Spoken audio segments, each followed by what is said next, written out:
ملفوظات شریف۔ اول تو میں کسی کے پاس بیٹھتا اٹھتا نہ تھا، پھر اگر بیٹھتا بھی تھا تو دو تین ان احباب کے پاس جو یقین رکھنے والے اور میری موافقت رکھنے والے تھے۔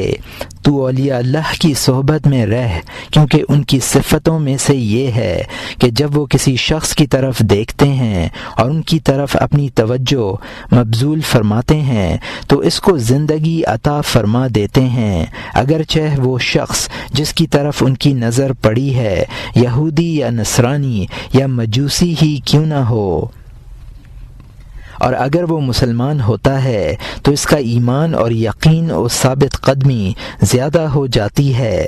جب قلب صحیح و درست ہو جاتا ہے تو نظر بھی صحیح ہو جاتی ہے۔ جب قلب صحیح ہوتا ہے پس وہ حق عز و جل سے نزدیک ہو جاتا ہے، اور جب وہ کسی پر نظر ڈالتا ہے تو نگاہ قرب و معرفت سے نظر ڈالتا ہے۔ اس کی نظر من جانب اللہ ہوتی ہے اور اس کا قرب اس کے قلب میں ایک بادل بن جاتا ہے، اور اس کی نظر بجلی اور اس کا وعظ بارش، اور جو کچھ اس کے دل میں ہوتا ہے وہ اس کو اپنی زبان سے ظاہر کرتا ہے۔ اس کی زبان قلم بن جاتی ہے جو کہ معرفت کی دوات اور علم کے سمندر سے سیاہی لیتا ہے اور لکھتا ہے۔ اس کا وعظ نور و حکمت بن جاتا ہے، اور اس کی نظر قلبی حالت کی بجلی۔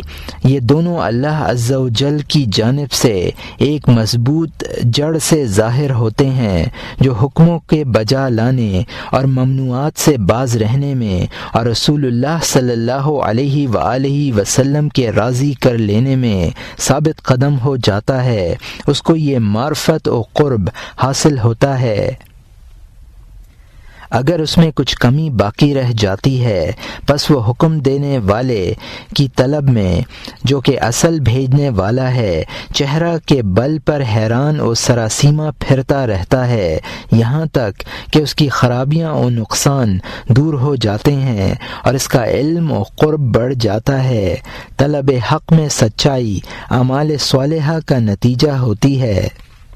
عمل صالحہ وہ ہے جو کہ اللہ عز و جل کے لیے ہو اور اس میں کوئی شریک نہ ہو۔ عمل صالح تجھ کو تیری مراد کی شاہراہ پر لا کر ڈال دے گا، اس میں تو دائیں بائیں سیر نہ کرے گا، بلکہ تو اپنے قلب و سر معنی کے قدموں سے مخلوق اور دنیا و آخرت سب سے علیحدہ ہو کر اس راستے میں سیر کرے گا، اور اس جماعت سے ہو جائے گا جو کہ محض ذات الہی کا ارادہ کرنے والی ہے، اور تو موسیٰ علیہ السلام کی طرح سے کہے گا کہ اے رب، میں نے تیری طلب میں اس لیے جلدی کی ہے تاکہ تو مجھ سے راضی ہو جائے۔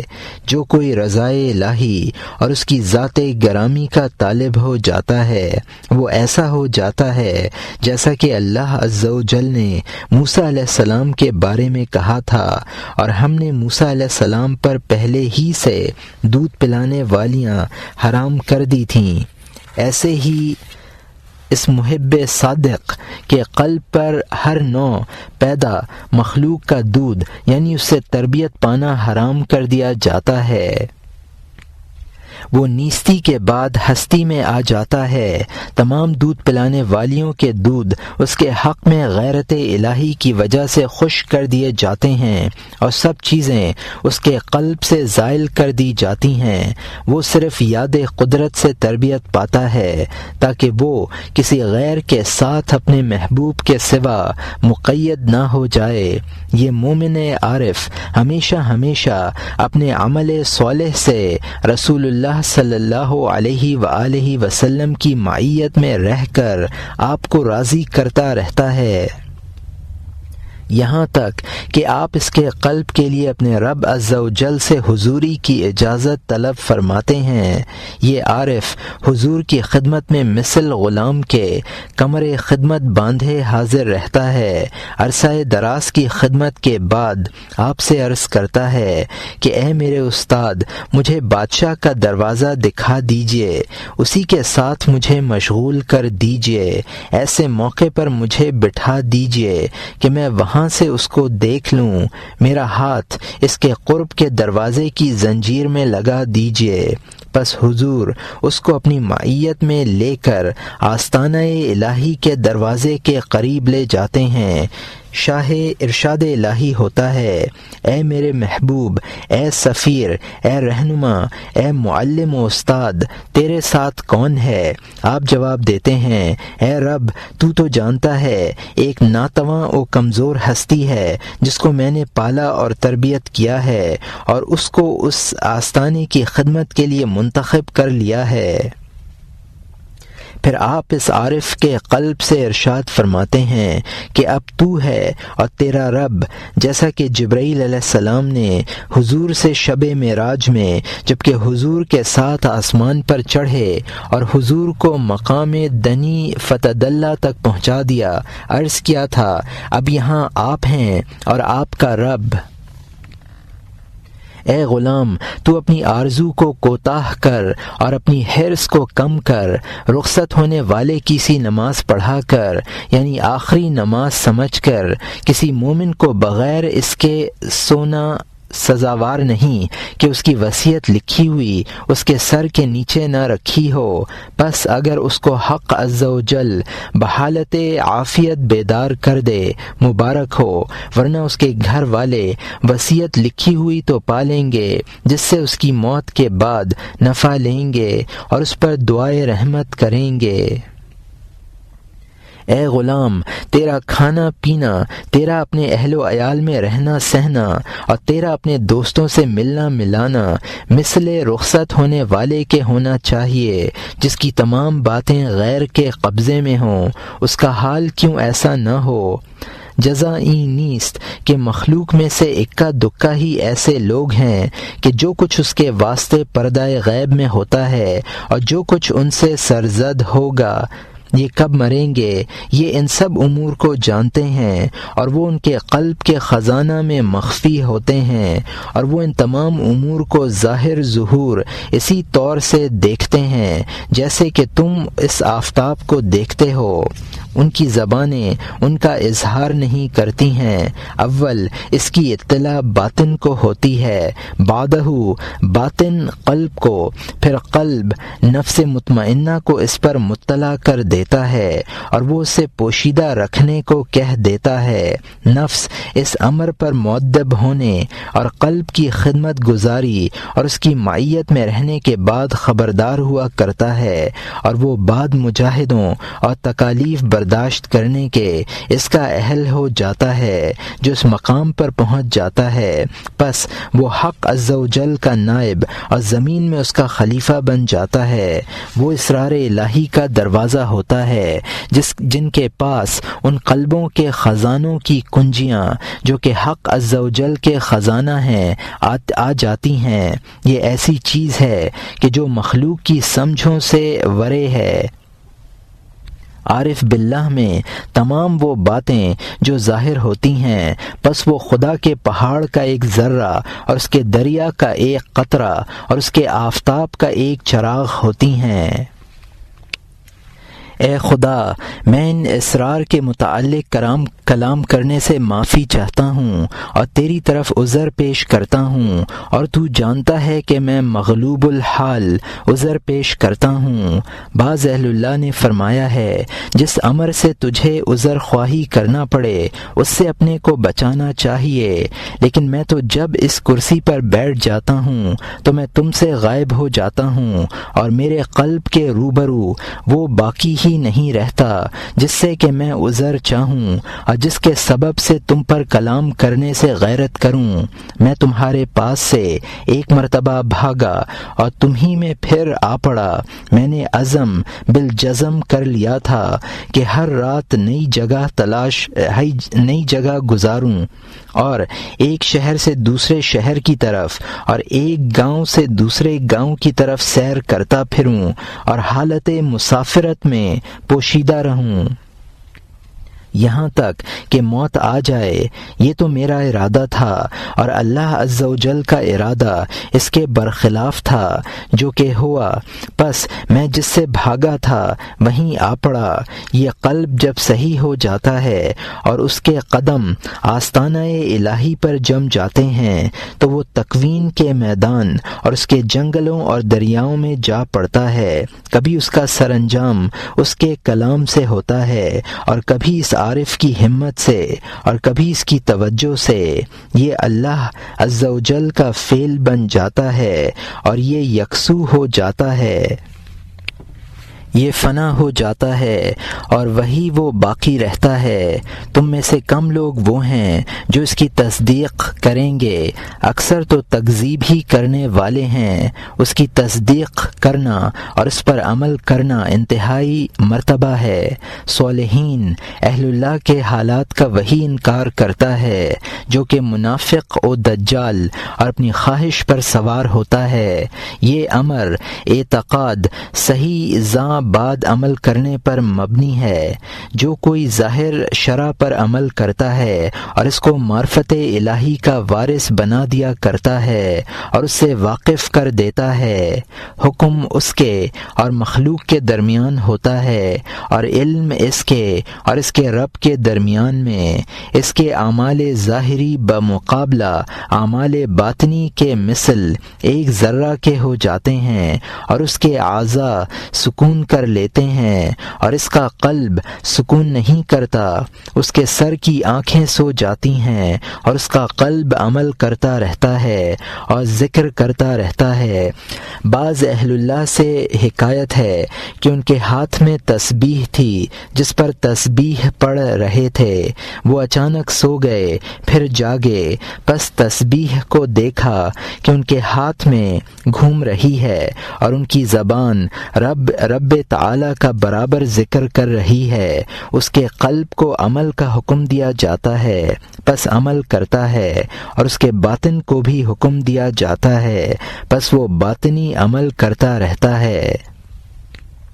ارشاد الہی ہے، اللہ والوں کے لیے سوا اس کے اور بھی عمل ہیں جس پر وہ عامل رہتے ہیں۔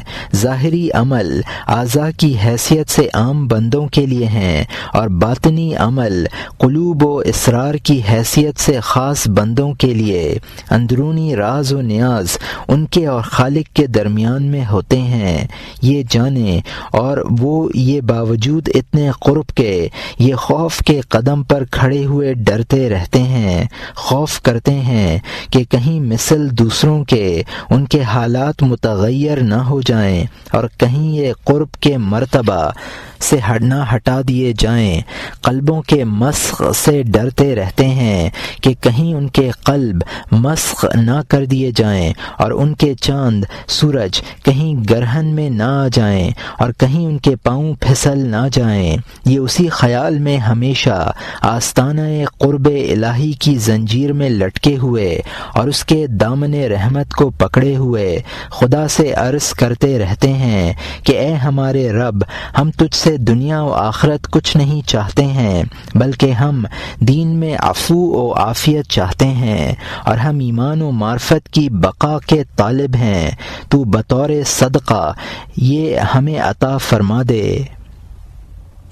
ہم نے تیری رحمت کے دامن کو پکڑ لیا ہے، پس تو ہم کو ہمارے اس گمان میں جو کہ ہم نے تیرے ساتھ کر لیا ہے غائب و خاسر نہ کر دینا۔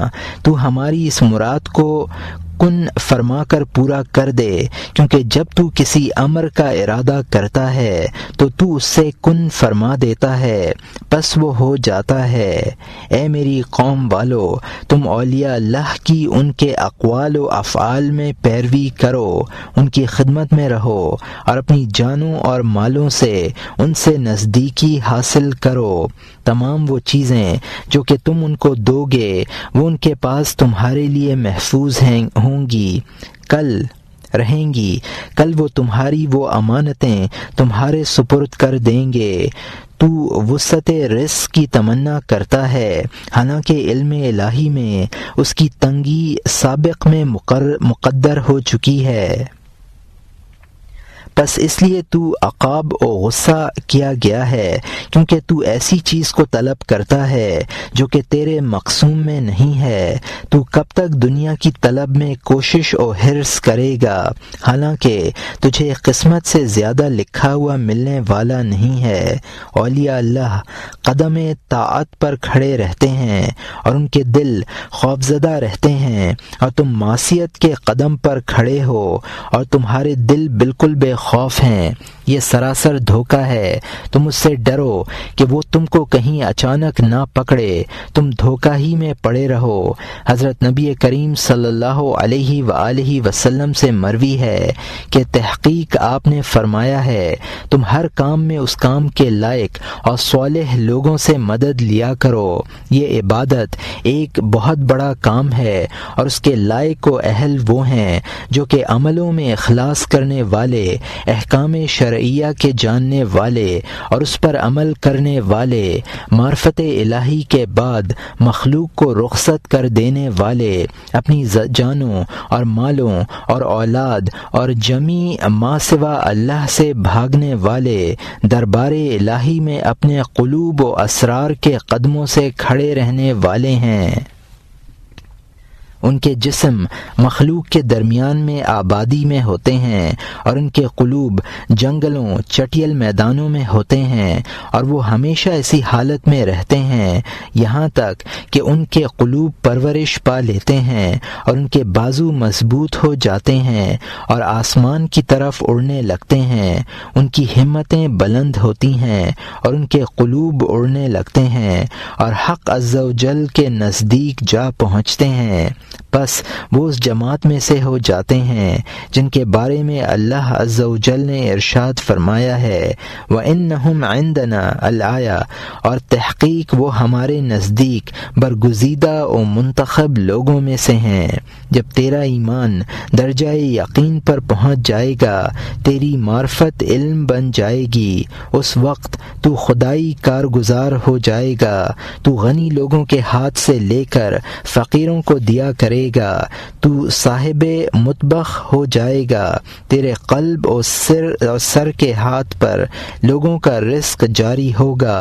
اے منافق، جب تک تو اس حالت پر نہ پہنچے تجھ میں کوئی بزرگی نہیں ہو سکتی۔ تجھ پر افسوس ہے کہ تو نے کسی شیخ متقی زاہد و عالم کے ہاتھ پر جو کہ حکم و علم کا جاننے والا ہو تہذیب حاصل نہ کی۔ تجھ پر افسوس ہے کہ تو ایسی چیز کا خواہش مند ہے جو کہ تجھے ملنے والی نہیں ہے، جبکہ دنیا بغیر مشقت و محنت حاصل نہیں ہو سکتی ہے۔ بس وہ چیز جو کہ اللہ عز و جل کے پاس ہے، یعنی معرفت و ولایت، بغیر ریاست کیسے ہو سکے گی؟ تجھے ان لوگوں سے واقفیت کہاں ہے اور کیا نسبت ہے جن کی کثرت عبادت کی اللہ عز و جل نے اپنے کلام محکم قرآن مجید میں تعریف فرمائی ہے اور ارشاد کیا ہے، وہ راتوں میں بہت کم سوتے ہیں اور سحر کے وقت وہ استغفار کیا کرتے ہیں، جبکہ اللہ عز و جل نے اپنی عبادت میں ان کی سچائی کو جان لیا، ان کے لیے ایسی ایسی ہستیاں پیدا کر دیں جو کہ ان کو خبردار کرتی رہیں اور ان کے بچھونوں سے ان کو اٹھاتی رہیں۔ نبی صلی اللہ علیہ وآلہ وسلم نے فرمایا، اللہ عز و جل جبرائیل علیہ السلام سے کہا کرتا ہے کہ اے جبرائیل، تو فلاں کو اٹھا کر کھڑا کر دے اور فلاں کو سلا دے۔ اس کے دو معنی ہیں، ایک یہ کہ فلاں کو کھڑا کر کیونکہ وہ اپنی عبادت میں سچا ہے، مخلوق سے بھاگنے والا ہے، تو اس سے تکلیف اور نیند کو دفع کر دے، اور تو اس فلاں کو سلا دے کیونکہ وہ نہایت جھوٹا اور منافق اور باطل در باطل اور سراسر لعنت کا مستحق ہے، تو اس پر اونگ کو مسلط کر دے تاکہ میں کھڑے ہو کر عبادت کرنے والوں میں اس کا چہرہ نہ دیکھوں۔ دوسرے معنی یہ ہیں کہ اے جبرائیل، فلاں کو اٹھا کہ وہ محب و طالب ہے اور تکلیف اٹھانا محب و محبت کی شرط ہے، اور فلاں کو سلا دے کیونکہ وہ محبوب ہے اور محبوب کے لیے راحت شرط ہے، وہ سلایا جاتا ہے۔ ہے اور اسے راحت دی جاتی ہے، کیونکہ اس نے دن کو رات سے عبادت میں ملا دیا ہے، اس نے اقرار و عہد کو پورا کر دکھایا ہے اور اپنی محبت کو ثابت کر دیا ہے۔ پس جب اس نے اپنے عہد و قرار درست کر لیا اور پورا کر دکھایا، اب اللہ کے عہد کے پورا کرنے کا وقت آ گیا ہے، کیونکہ وہ اپنے راستے میں رنج کھینچنے والوں کا اپنی معیت میں راحت کا ضامن ہو لیا ہے۔ اولیاء اللہ کے قدموں کا سیر جب اس راہ میں انتہا پر پہنچ جاتا ہے تو ان کے قدم رب عز و جل تک پہنچ جاتے ہیں، تو وہ خواب میں وہ چیزیں دیکھنے لگتے ہیں جو انہوں نے حالت بیداری میں نہ دیکھی تھیں۔ انہوں نے روزے رکھے اور نماز پڑھی اور بھوکا رہ کر اور آبرو ریزی کر کے اپنے نفسوں سے جہاد کیا اور راتوں کو دنوں سے ملا دیا، طرح طرح کی عبادتوں میں مشغول رہے، یہاں تک کہ ان کو جنت حاصل ہو گئی۔ پس جب ان کو جنت حاصل ہو گئی، ان سے کہا گیا کہ راستہ دوسرا ہے نہ یہ، اور وہ اللہ عز و جل کی طلب ہے۔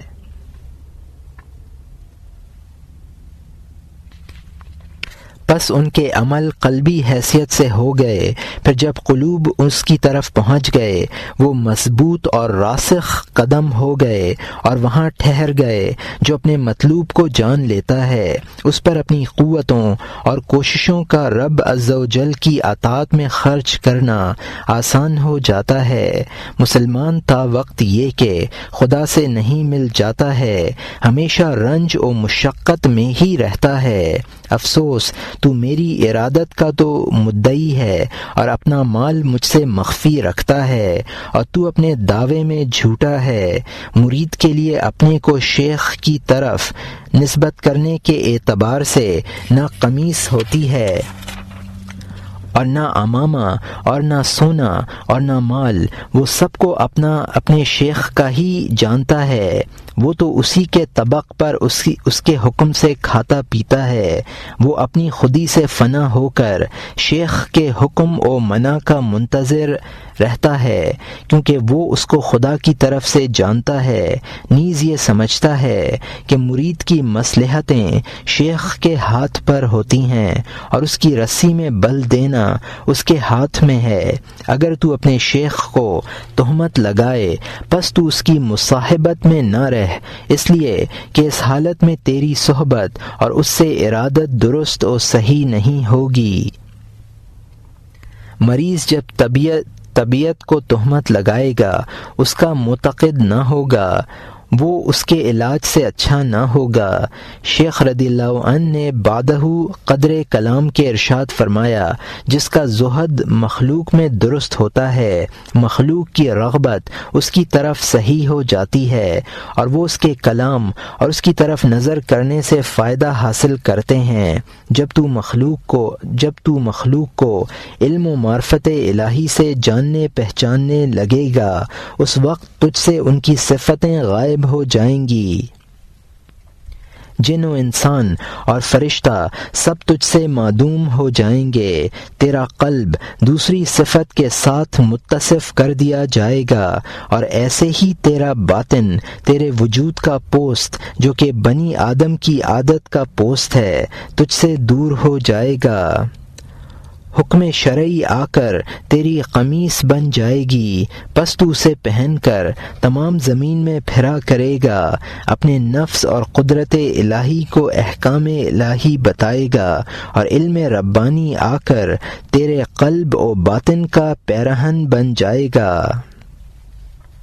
تو اس چیز کو لازم پکڑ جس کو رسول اللہ صلی اللہ علیہ وآلہ وسلم لے کر آئے ہیں، اور وہ قرآن و حدیث ہے، کیونکہ جو ان دونوں کو چھوڑ دے گا وہ زندیق یعنی بے دین ہو جائے گا اور اسلام کے حلقہ سے جدا ہو جائے گا۔ آخرت میں اس کا ٹھکانہ دوزخ و عذاب ہوگا اور دنیا میں عذاب الہی۔ عارف کے قلب کے لیے احکام شرعیہ کی مضبوطی اور آستانہ الہی پر جم جانے کے بعد ایک اور چیز جو کہ اس کے اور خدا کے درمیان میں ہوتی ہے حاصل ہو جاتی ہے، جس کے سبب سے وہ اس کا مستحق ہو جاتا ہے کہ اس کی پیروی کی جائے اور اس کی بات سنی جائے، اور اسی واسطے ان لوگوں کی پیروی کرنے سے جو کہ شرعی احکام کے پابند نہیں ہیں منع کیا گیا ہے، اس واسطے کہ یہ اتباع شرعی ضروری چیز اور معرفت الہی کی جڑ ہے۔ جس نے اس کو عمل و اخلاص سے مضبوط کر لیا اس نے مخلوق کو تعلیم کیا، پس وہ اللہ عز و جل کے نزدیک بڑے مرتبہ والا ہو گیا۔ اسی واسطے نبی صلی اللہ علیہ وآلہ وسلم نے فرمایا ہے، جس نے علم سیکھا اور اس پر عمل کیا اور دوسرے کو علم سکھایا، وہ ملکوت عالم عظیم کے نام سے پکارا جائے گا۔ تو اپنی خانقاہ میں جہل کے ساتھ گوشہ نشین نہ ہو، کیونکہ ایسی گوشہ نشینی پوری خرابی ہے، اور اسی واسطے نبی صلی اللہ علیہ وآلہ وسلم نے ارشاد فرمایا ہے، فقیہ بن زاں بعد گوشہ نشینی کو تیرے لیے ایسی حالت میں خانقاہ میں بیٹھنا کہ زمین میں کوئی ایک شخص بھی ایسا موجود ہو جس سے تو ڈرتا ہو یا تو اس سے امیدواری کرتا ہو سزاوار نہیں ہے۔ تیرے لیے ایسی ذات جس کو خوف اور جس سے امیدواری ہو سوائے اللہ عز و جل کے دوسری نہ ہونا چاہیے۔ میں تو اللہ عز و جل کے سوا اور اس کی نزدیکی حاصل کرنے کی غرض سے اس کے دین پر قائم رہنے کے سوا کسی کو پہچانتا ہی نہیں ہوں، اور اس کے دین پر میرا قیام اور اس کی مدد محض ذات الہی کے لیے ہے، نہ کسی دوسرے کے لیے۔ صدیق دین کی اس آواز کو جو کہ عوام کے حدود الہی سے تجاوز کرنے اور ممنوعات کو اختیار کرنے اور احکام کو چھوڑ دینے اور پس پشت ڈال دینے کے وقت دین کے قلب و باطن سے نکلتی ہے، سنتا ہے۔ وہ دین کی آواز اور فریاد رسی کی کیفیت کو دریافت کر کے چیخ و پکار سن کر کمر بستہ ہو جاتا ہے اور کھڑے ہو کر پوری طور سے اس کو مدد میں مشغول ہو کر امر بالمعروف و نہی عن المنکر کرتا ہے۔ وہ دین کی خیر خواہی کرتا ہے اور اس کی طرف سے مدافعت کرتا رہتا ہے، اور یہ سب کچھ محض اپنے رب عز و جل کی قوت و مدد سے کرتا ہے، نہ کہ اپنے نفس و خواہش و طبیعت و رعونت اور جہالت و نفاق کی قوت سے۔ عبادت عادت کا چھوڑ دینا ہے، نہ کہ عادت کا موجود ہونا، حتیٰ کہ وہ خود سراپا عبادت بن جائے۔ اہل اللہ نے دنیا و آخرت اور مخلوق کے تعلق کو باطل کر دیا اور حق عز و جل کے ساتھ تعلق پیدا کر لیا۔ تم اپنے کھوٹے دام پیش نہ کرو، کیونکہ پرکھنے والا دانا ہے، وہ بغیر کسوٹی پر کسے اسے نہ دے گا نہ لے گا۔ جو کھوٹ تمہارے پاس ہے تم اس کو پھینک دو، تم اسے کچھ نہ گنو، وہ لاشے ہے، تم سے وہی مال لیا جائے گا جو بھٹی میں داخل ہو کر میل ملاوٹ سے صاف ہو جائے گا۔ پس تم یہ خیال مت کر لو کہ معاملہ آسان ہے، تم میں سے اکثر اخلاص کا دعویٰ کرتے ہیں اور ہوتے ہیں وہ منافق۔ اگر امتحان کا معاملہ نہ ہوتا تو بہت دعوے دار بن جاتے، دعوے بہت ہوتے ہیں۔ میں علم کے مدعی کا امتحان غصہ اور غضب میں ڈال کر لیتا ہوں، اور کرم کے مدعی کا امتحان اس سے کچھ طلب کر کے لیتا ہوں، اور ہر وہ شخص جو کسی چیز کا دعویٰ کرے میں اس کی ضد سے امتحان لیا کرتا ہوں۔ اور تم اپنے سے ہوا و ہوس کو چھوڑ دو اور اپنی تمام حالتوں میں تقوی کو لازم پکڑو۔ متقیوں کے لیے رب ہے۔ تم اصل میں شرک سے اور فرا میں گناہوں سے بچو، پھر کتاب و حدیث دونوں کی رسیوں سے چپٹ جاؤ اور ان دونوں کو تم اپنے ہاتھوں سے نہ چھوڑو۔ حق عز و جل کریم ہے، وہ اپنے بندے پر دو خوف جمع نہیں کرے گا۔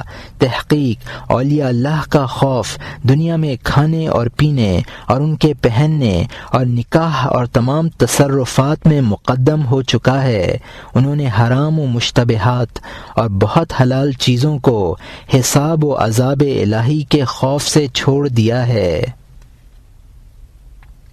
انہوں نے اپنے کھانے اور پینے اور تمام حالتوں میں تقوی اختیار کر لیا، دنیا میں تمام چیزوں کو بطریق زہد چھوڑ دیا۔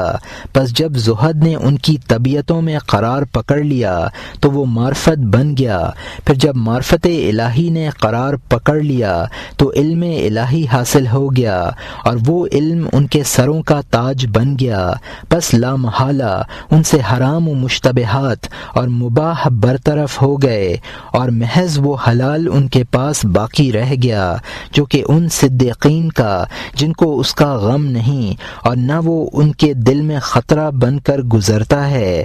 حلال ہے جب بندہ دنیا و آخرت کو چھوڑ دیتا ہے اور ما سوا اللہ سے علیحدہ ہو جاتا ہے اور اس کا قلب مقام قرب و احسان و لطف الہی میں پہنچ جاتا ہے تو اللہ تعالی اس کو کھانے اور پینے اور لباس یا کسی اور چیز کے حاصل کرنے کی جو کہ اس بندہ کی مصلحتوں میں سے ہیں تکلیف نہیں دیتا ہے۔ اس بندہ کا قلب ان چیزوں میں مشغول ہونے سے پاک ہو جاتا ہے۔ مقربین دربار الہی کے قلوب ہمیشہ قرب و علم خاص کی درسگاہ میں رہتے ہیں، وہاں ان کے قلوب و اسرار کو تمام ارادوں سے فنا ہو جانے اور اپنے آپ کو اللہ عز و جل کے روبرو ڈال دینے کی تعلیم دی جاتی ہے۔ پس رب تعالی خود ان کا متولی بن جاتا ہے اور غیر کی طرف ان کو حوالہ نہیں کرتا ہے۔ یہ امور عام مخلوق کی سمجھ اور اس ظاہر سے پرے ہیں۔ اللہ تعالی ان اولیاء کو فنا کر دیتا ہے، پھر جب چاہتا ہے ان کو زندہ کر دیتا ہے اور مخلوق کی طرف واپس کر دیتا ہے۔ علم اول کو علم ثانی سے تائید ہوتی ہے۔ اول جہل ہے، پھر علم پر عمل، پھر اخلاص، پھر دوسرا علم اور دوسرا عمل۔ اولاً سکوت ہے، پھر گویائی۔ اول تیری ہستی کا فنا ہو جانا ہے، پھر اسی کے ساتھ موجود ہو جانا ہے۔ اے مردہ دلو، میرے پاس تمہارا بیٹھنا کس کام کا ہے؟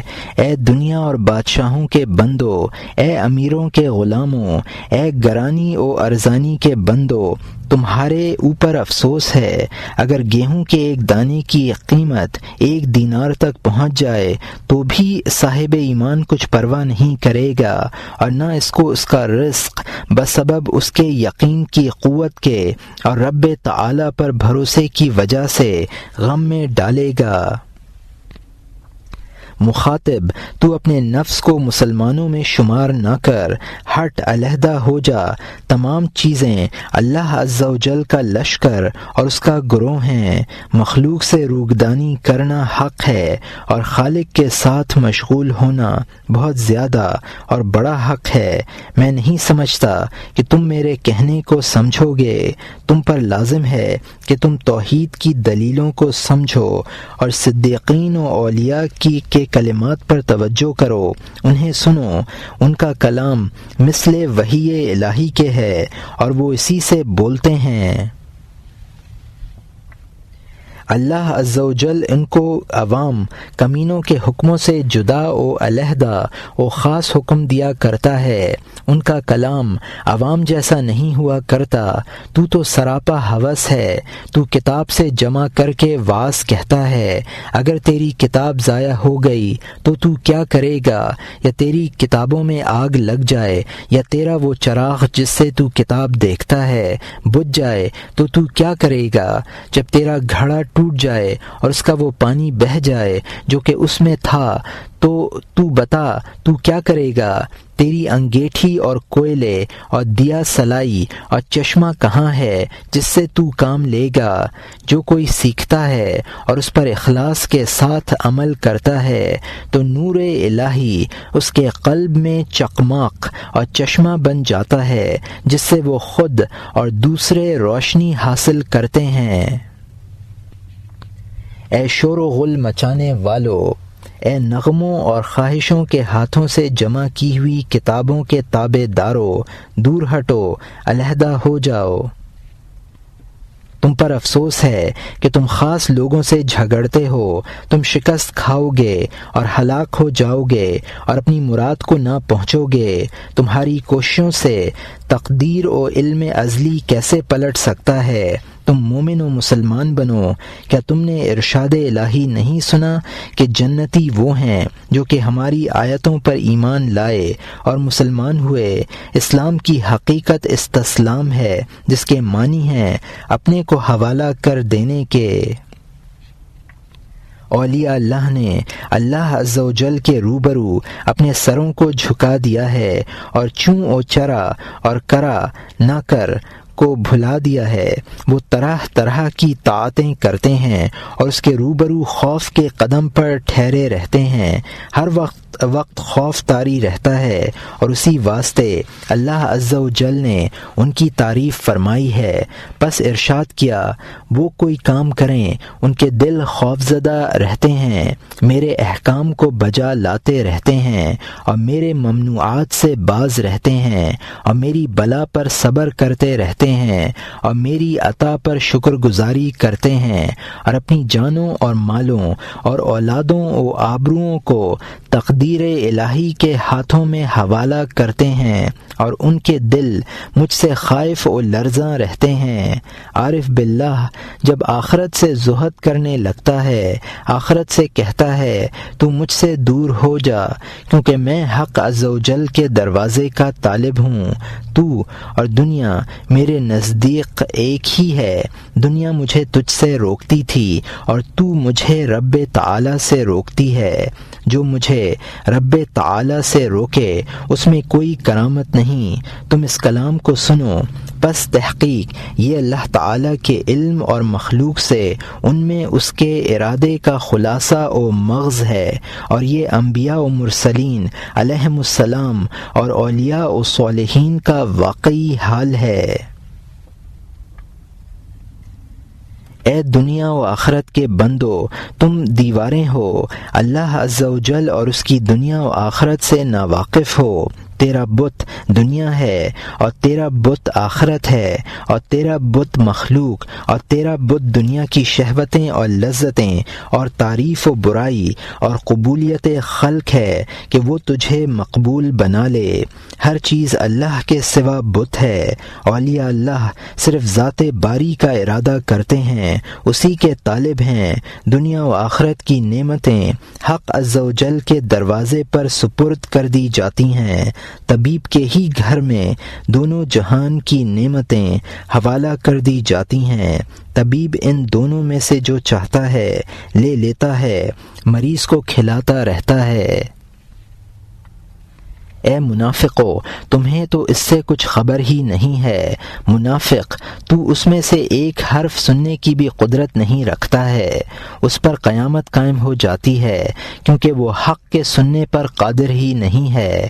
میرا کلام حق ہے اور میں حق پر ہوں۔ میرا کلام اللہ عز و جل کی طرف سے ہوتا ہے، نہ کہ خود میری طرف سے، جانب شرع سے ہوتا ہے، نہ کہ ہوا و ہوس سے، اور لیکن آفت تیری فہم سقیم کی ہے۔ تجھ پر افسوس ہے، تو نے علم سیکھا اور تو نے اس پر عمل نہ کیا، بس تیرا علم تجھے کیا نفع دے گا؟ تو نے حالت جوانی میں مشائخ کی خدمت نہ کی، بس تو اپنے بڑھاپے کی حالت میں کیسے کیا خدمت کرے گا؟ کوئی مسلمان نہیں ہے مگر اس کے مرنے کے وقت اس کی آنکھوں کے سامنے سے پردے کھل جاتے ہیں، پس وہ ان نعمتوں کو جو کہ اس کے واسطے جنت میں ہیں ملاحظہ کرتا ہے، اس کی طرف حور عین اور غلمان اشارہ کرتے ہیں، اس کی طرف جنت کی خوشبو پہنچتی ہے، پس اس کو موت و سکرات موت بھلی معلوم ہوتی ہے۔ اللہ عز و جل ان کے ساتھ وہ معاملہ کرتا ہے جیسا کہ اس نے حضرت آسیہ کے ساتھ کیا تھا، اور بعض مسلمانوں میں سے وہ ہیں جو اس کو قبل موت کے ہی جان لیتے ہیں، اور وہ مقربین خاص اور یکتا و فرد اور مطلوب بندہ ہیں۔ تجھ پر اے اللہ عز و جل پر اعتراض کرنے والے افسوس ہے، تو خالی ہذیان کی باتیں نہ بکا کر قضائے الہی کو کوئی رد کرنے والا رد نہیں کر سکتا ہے اور نہ کوئی اس کو روک سکتا ہے۔ تو اپنے آپ کو خدا کے حوالے کر دے تو تو راحت پا لے گا۔ یہ رات اور دن ان دونوں کا رد کرنا تیرے امکان میں نہیں ہے۔ جب رات آئے گی آ جائے گی، خواہ تو ناخوش ہو یا خوش، اور ایسے ہی دن یہ دونوں تیرے خلاف مرضی ضرور آئیں گے۔ ایسے ہی ہر وہ چیز تیرے نفع و نقصان کی جس کو اللہ عز و جل نے تیرے لیے مقدر کر دیا ہے ضرور آنے والی ہے۔ جب محتاجی کی رات آئے پس تو اسے تسلیم کر اور امیری کے دن کو رخصت کر دے۔ جب مرض کی رات آئے پس تو اسے تسلیم کر اور صحت و عافیت کے دن کو رخصت کر دے، اور جب وہ رات آئے جس کو تو ناپسند کرتا ہے پس تو اسے تسلیم کر اور صحت پسندیدگی اور خوشی کے دن کو رخصت کر دے۔ تو مرضوں اور بیماروں اور محتاجی اور آبرو ریزی کی راتوں کا خوش دلی سے استقبال کیا کر۔ قضاء و قدر مقدرات الہی میں سے تو کسی چیز کو رد نہ کر، پس تو ہلاک ہو جائے گا اور تیرا ایمان چلا جائے گا اور تیرا باطن مر جائے گا۔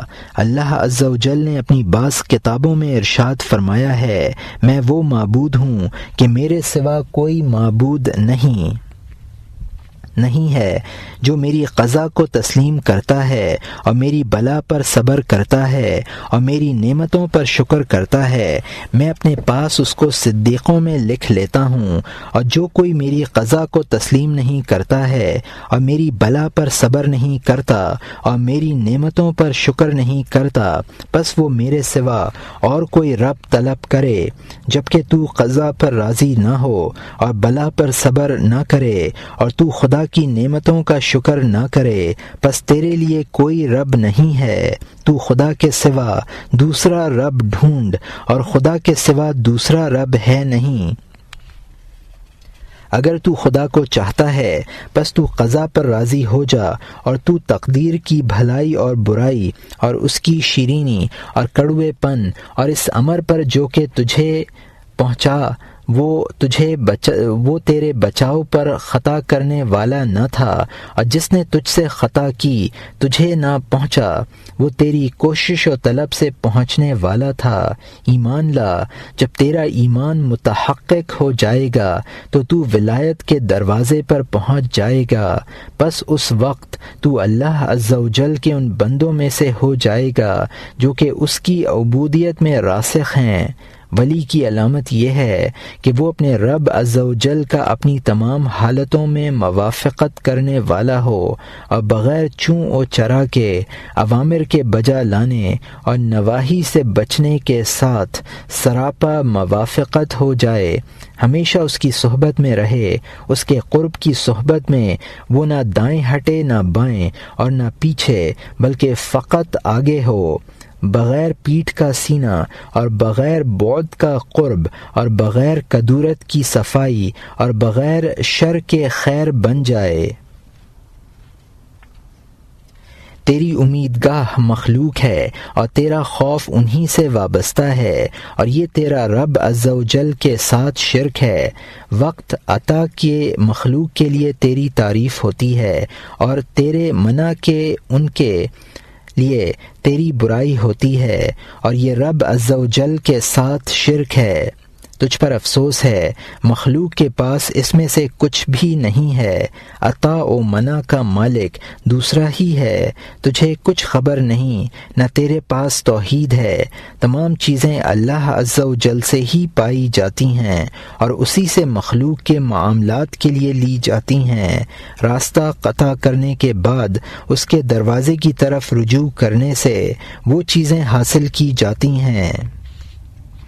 ابتدا میں سبب ہوتا ہے اور انتہا میں سبب پیدا کرنے والا مبتدی بذریعہ سبب ویسے ہی طلب کرتا ہے جیسے کہ پرند کا بچہ اپنے ماں و باپ سے طلب کرتا ہے، یہاں تک کہ وہ دونوں اسے رزق دیتے رہتے ہیں۔ پس جب وہ بچہ بڑا ہو جاتا ہے اور اڑنا سیکھ لیتا ہے تو ماں و باپ دونوں سے اپنے بازو کی قوت کے وقت بے پرواہ ہو جاتا ہے اور تنہا خود رزق طلب کرنے لگتا ہے۔ آیا تم میں سے کسی نے ایک لقمہ کبھی اپنے رب پر توکل کے ہاتھ سے بغیر اپنی طاقت و قوت اور مخلوق پر بھروسہ کرنے کے کھایا ہے؟ تم پر افسوس ہے کہ تم ایسی چیزوں کا دعویٰ کرتے ہو جو تم میں موجود نہیں ہیں۔ تو ایسی حالت میں کہ تیرا بھروسہ اپنی طاقت و قوت و اسباب پر ہے، ایمان و یقین و توحید کا کیسے دعویٰ کرتا ہے؟ تو عقل مند بن، یہ امر محض دعویٰ سے حاصل نہیں ہوتا ہے۔ تجھ پر افسوس ہے کہ تو اس مقام پر بیٹھ کر لوگوں سے واز کہتا ہے، پھر ان میں ہنستا ہے اور مزاح کا خیز حکایتیں بیان کرتا ہے۔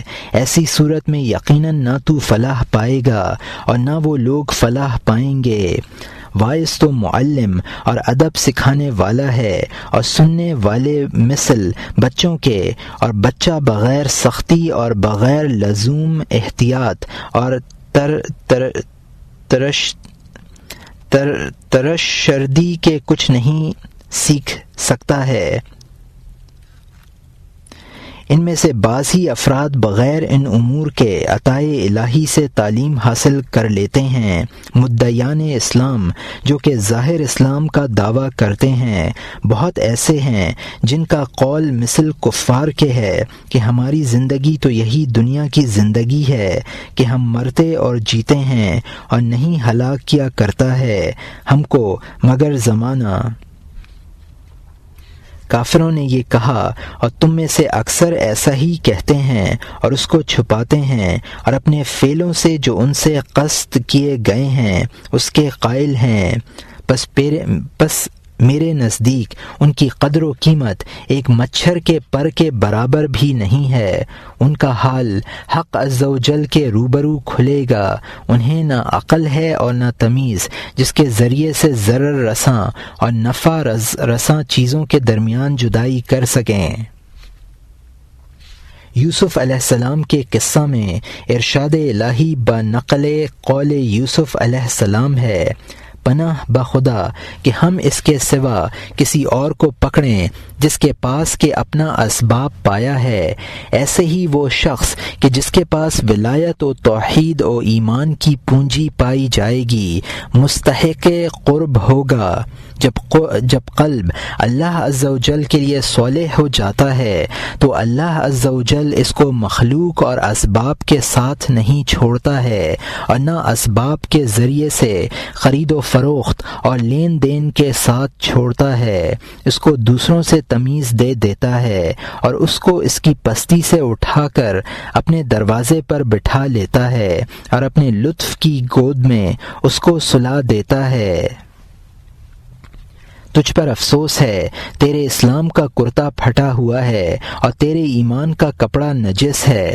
تو برہنہ ہے، تیرا قلب جاہل ہے، تیرا باطن مقدر ہے اور تیرا سینہ اسلام سے کشادہ کیا گیا نہیں ہے۔ تیرا باطن خراب ہے اور تیرا ظاہر آباد ہے۔ تیرے نامہ اعمال سیاہ ہیں۔ تیری وہ دنیا جس کو کہ تو جمع کرتا ہے اور دوست رکھتا ہے تجھ سے رخصت ہونے والی ہے اور قبر و آخرت تیری طرف منہ کیے ہوئے آنے کو تیار ہیں۔ تو اپنے معاملہ اور اس امر کے واسطے جس کی طرف تو عنقریب رجوع کرے گا ہوشیار ہو جا۔ ممکن ہے کہ تیری موت آج ہی یا اسی ساعت میں واقع ہو جائے اور وہ تیری اور تیری آرزوؤں کے درمیان میں حائل کر دی جائے۔ دنیا سے جن چیزوں کا تو آرزو مند ہے ان کو تو نہ پا سکے گا اور نہ وہ تجھے ملیں گی، اور جس چیز کو تو آخرت سے بھولا ہوا ہے بس وہ تجھے ضرور ملے گی۔ تیرا غیر اللہ کے ساتھ مشغول ہونا سراپا ہوس ہے، اور تیرا خوف اور امیدواری غیر اللہ سے سرتاپا ہوس ہے۔ سوائے اللہ عز و جل کے نہ کوئی ہم کو ضرر پہنچا سکتا ہے اور نہ نفع۔ وہ خدا ایسا ہے جس نے کہ ہر شے کے لیے سبب پیدا کر دیا ہے۔ حکم سبب پر وارد ہوتا ہے۔ جب تو نے سبب کے ساتھ حکم پر عمل کیا تو تو عمل کی حقیقت پر پہنچ گیا۔ سبب تجھ سے ویسے ہی گزر جائیں گے جیسے کہ جھاڑ سے پتے گر جاتے ہیں۔ سبب پیدا کرنے والا ظاہر ہو جائے گا اور سبب چلے جائیں گے۔ مغز ظاہر ہو جائے گا اور چھلکا چلا جائے گا۔ مغز وہ سبب پیدا کرنے والے کے ساتھ تعلق پیدا کرنا ہے، وہی اصل ہے، وہی مثل درخت کے پھل کے ہے۔ موحد اپنے حالات میں انتقال کرتا رہتا ہے، مشکیزہ سے نالے کی طرف اور نالے سے نہر کی طرف اور نہر سے دریا کی طرف انتقال کرتا ہے، فرا سے اصل کی طرف، ولد سے والد کی طرف، بندہ سے معبود کی طرف، کام سے کاریگر کی طرف، عاجز سے قادر کی طرف، محتاجی سے امیری کی طرف، ضعیف سے قوی کی طرف، قلیل سے کثیر کی طرف انتقال کرتا ہے۔ تم میرے اوپر زبان درازی نہ کرو، تم میں سے اکثر ایسے ہیں جن کے دل ایمان سے خالی ہیں۔ تم میں سے جس کے نفع کی کوئی حاجت ہو بس وہ نفس کے منہ میں سکوت اور حسن ادب کی لگام دے دے، اور وہ نفس کو تقوی کی ذرہ پہنا دے، بس یہ نفس کے اطمینان اور اس کی وصول اللہ کا سبب بن جائے۔ وصول دو قسم کا ہے، ایک وصول خاص اور ایک وصول عام۔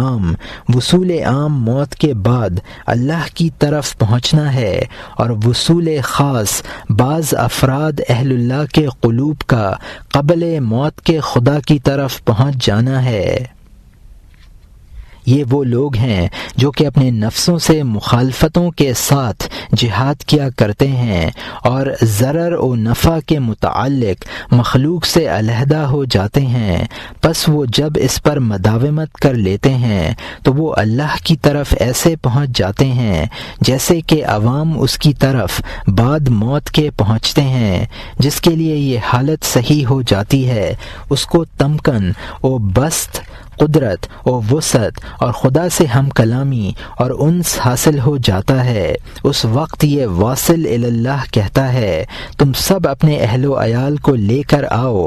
یوسف علیہ السلام جب کنویں اور قید خانے سے نکلے اور ان مصیبتوں پر جو انہیں جھیلنا پڑی صبر کیا، پس جب وہ صاحب اقتدار ہو گئے اور تمام چیزیں ان کے قبضہ میں آ گئیں، پس انہوں نے اپنے بھائیوں سے کہا تم اپنے سب اہل کو لے کر آؤ۔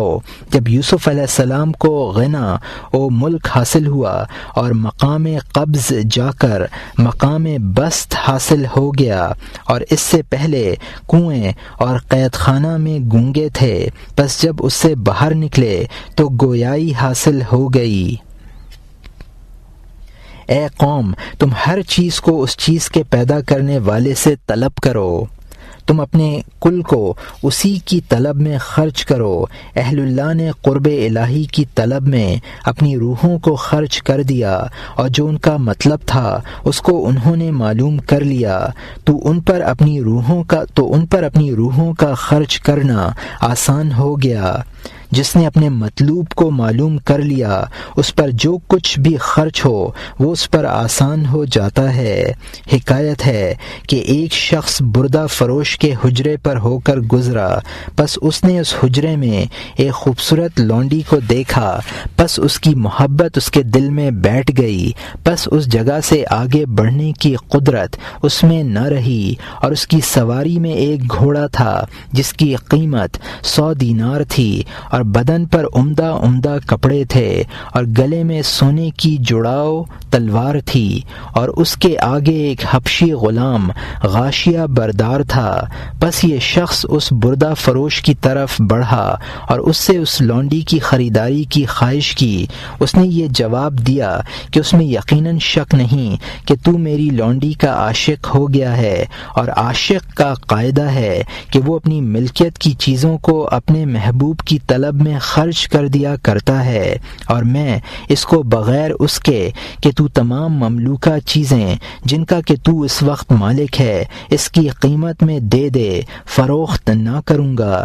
یہ سن کر وہ سوار اپنے گھوڑے سے نیچے اتر آیا اور اب تمام وہ کپڑے جو پہنے ہوئے تھے اتار دیے، اور اس بردہ فروش سے ایک قمیض عاریت لے کر پہن لی، اور تمام موجودہ چیزیں مع حبشی غلام غاشیہ بردار کے اس بردہ فروش کے حوالے کر دیں، اور اس کی لونڈی کو لپک کر ننگے پاؤں اور برہنہ سر اپنے گھر کی طرف روانہ ہو گیا۔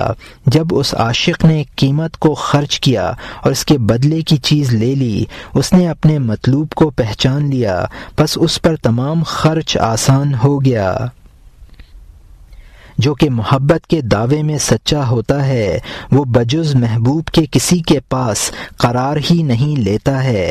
جب مخلوق میں سے ایک نے یہ کہا کہ میں نے جنت کی اور جو کچھ کہ اس میں نعمتوں سے ہے مطابق ارشاد الہی و فیہا الآیہ، اور جنت میں تمام وہ چیزیں موجود ہیں جس کی کہ نفس خواہش کریں گے اور آنکھیں لذیذ سمجھیں گی، خبر سن لی ہے، پس اس کی قیمت کیا ہے؟ ہم نے اس کو جواب دیا کہ اللہ عز و جل نے ارشاد فرمایا ہے، ان اللہ اشتری من المؤمنین انفسهم و اموالهم بان لهم الجنہ، تحقیق اللہ نے ایمانداروں سے ان کی جانوں اور مالوں کو جنت کے وعدے پر خرید لیا ہے، تو اپنے جان و مال کو خدا کے سپرد کر دے، جنت تیری ہو جائے گی۔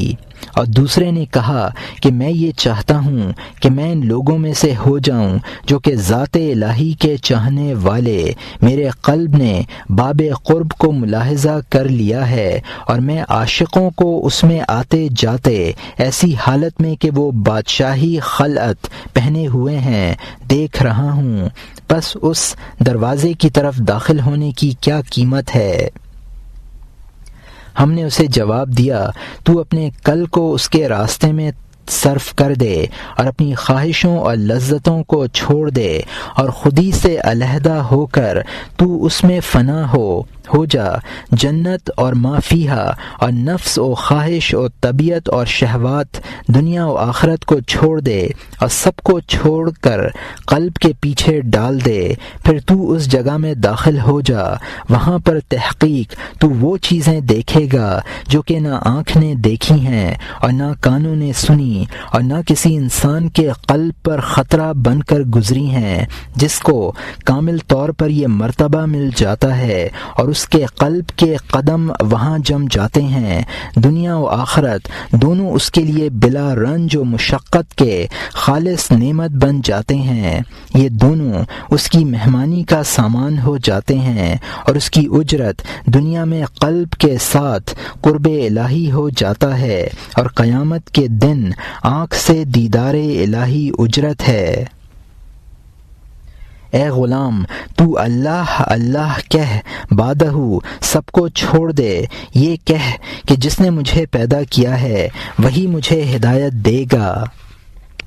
اے دنیا میں زہد کرنے والے، جب تیرا قلب دنیا سے آخرت کا طالب بن کر باہر نکلے، پس کہو جس نے مجھے پیدا کیا وہی مجھے ہدایت بھی دے گا اور وہی منزل مقصود تک پہنچا دے گا، اور تو اے حق کے ارادہ کرنے والے طالب مولا، اس میں رغبت کرنے والے ما سوا اللہ سے زاہد، جبکہ تیرا قلب طلب مولا میں جنت کے دروازے سے باہر نکلے، پس کہو جس نے مجھے پیدا کیا ہے پس وہی مجھے منزل مقصود پر پہنچائے گا۔ تو اس کی ہدایت کے ساتھ راستہ کی تنگی سے منہ پھیرے چل کھڑا ہوا ہے، وہ کہ جس نے ان دونوں راستے کے چلنے کا ارادہ کیا ہے۔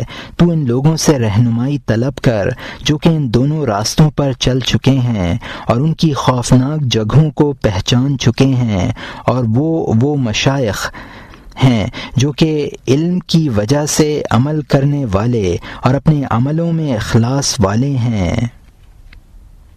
اے غلام، تو رہنما کا غلام بن جا، اسی کی تابع داری کر، تو اپنی سواری اس کے آگے چھوڑ دے اور اس کے ساتھ چل، کبھی اس رہنما کے دائیں جانب سے اور کبھی بائیں جانب سے اور کبھی پیچھے سے اور کبھی اس کے آگے سے، تو اس کی رائے سے باہر نہ ہو اور اس کے قول کی مخالفت نہ کر، پس تو اپنی منزل مقصود پر پہنچ جائے گا اور اپنے راستے سے نہ بہکے گا۔ تو خدا کی توحید پر قائم رہ، تیری تمام مشکلات سے کفایت کی جائے گی اور تجھ سے تمام مصیبتیں دور ہو جائیں گی۔ حضرت ابراہیم علیہ السلام نے جبکہ وہ گوپھن میں آگ میں ڈالنے کے لیے رکھے گئے اپنے تمام واسطوں کو قطع کر دیا اور رب عز و جل کے سوا کسی غیر کی طرف توجہ نہ کی، اس لیے آگ سے اللہ عز و جل نے ارشاد فرمایا کہ اے آگ، تو ابراہیم علیہ السلام پر ٹھنڈی ہو جا اور سلامتی کے ساتھ ٹھنڈی ہو۔ اے آگ، تو جدا ہو، کنارہ کر لے، متغیر ہو جا اور بدل جا، اپنی گرمی اور شر کو روک لے، تو اپنے بھالے اور تلوار اور حرارت و غضب کو روک لے، سمٹ جا اور سکڑ جا، بغیر ایذا کے ٹھنڈی اور برف بن جا۔ کل یہ باتیں آپ میں بابرکت توحید و اخلاص ہوئی تھیں۔ بندہ جب خدا کا موحد بن جاتا ہے اور اس کے لیے سراپا اخلاص ہو جاتا ہے تو کبھی خدا اس کا ہو جاتا ہے، وہ خود اس میں تصرف فرماتا ہے، کبھی بندے کو تصرف سپرد کر دیا جاتا ہے اور بندہ بعطائے الہی بذات ہی خود متصرف ہو جاتا ہے۔ یہ مخلوق میں سے خاص بندگان الہی کا حال ہے۔ ہر وہ شخص جو کہ جنت میں داخل ہوگا جب کسی شے سے کہے گا ہو جا، پس وہ شے موجود ہو جائے گا، مگر مرتبہ کمال یہ ہے کہ یہ مرتبہ آج ہی مل جائے نہ کہ کل۔ ابراہیم علیہ السلام صغر و کبر میں قدم توکل پر قائم رہے، پڑوسیوں وغیرہ اور اولاد کی کثرت سے مخلوق کی تکلیفوں اور محتاجی اور تنگ عیشی اور گرانی نرخ اور بھائی بندوں کی آپس کے آنے کے وقت اپنے دروازوں کو بند کر لینے کی ایذائیں سہتے رہے۔ قریب ہے کہ تم میرے قول کو یاد کرو گے اور نادم ہوگے، تم میرا کہنا سنو، کیونکہ میں رسول اللہ صلی اللہ علیہ وسلم اور ان کے بھیجنے والوں کا نائب ہوں۔ اے خدا، میں اس نیابت میں یعنی اس امر میں کہ جس میں میں مشغول ہوں تجھ سے عفو و عافیت طلب کرتا ہوں۔ تو نے انبیاء و مرسلین علیہم السلام کو اپنی طرف بلا لیا اور تو نے ان کی نیابت میں مجھے اول صف میں کھڑا کر دیا۔ میں تیری مخلوق کی ایذائیں برداشت کرتا ہوں، اس لیے میں تجھ سے عفو و عافیت کا طالب ہوں۔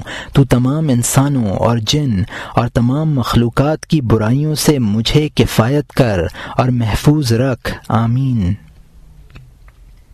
اے زاہدو اور اے عابدو، تم اخلاص اختیار کرو، ورنہ تم اپنے آپ کو مشقت میں نہ ڈالو۔ تمہیں روزہ اور نماز اور موٹا جھوٹا کھانا پینا بغیر نیت صالحہ و اخلاص کے اچھا معلوم ہونے لگا ہے، بلکہ حضور نفس اور خواہشات نفسانیہ کے داخل ہونے کے ساتھ میں